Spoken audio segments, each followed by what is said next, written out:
The intervention of an ambulance hailing startup has changed for the better Kenya's response to mass casualty emergencies such as the terror attack at the Dusit complex on the 15th of January. A young tech startup called Rescue.co is helping to centralize and coordinate the fleet of private ambulance companies.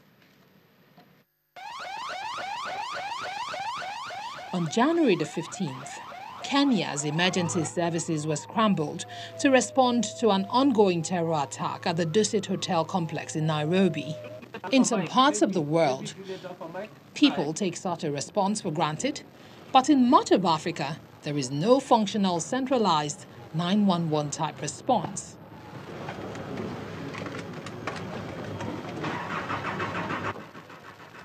I was scared. But deep inside, I knew that my presence there would save people. Me arriving there with the ambulance I knew that I'll make a great change in rescuing people from that area. In Kenya, a young tech startup called Rescue.co is helping centralize and coordinate the fleets of private ambulance companies. The response to the Dusit attack was its coming-of-age moment. On the day of the attack, the Rescue.co app, also known as Flare, helped dispatch ambulances quickly. So immediately we took note of the location of the incident being Dusit. You just enter it on our app and you are immediately able to locate the closest ambulances, which you would then activate first.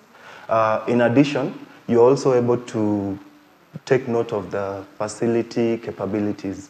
And this then helps to know which facilities to take the patients to. Paramedics worked round the clock to evacuate people from the buildings, even as the siege continued. Rescue.co founder Maria Rabinovich said the company's research shows that 95% of Africa still does not have access to functional 911 services. She wants to change that. Everybody's feedback in Kenya was like, you'll never get fast response. Have you seen Nairobi traffic?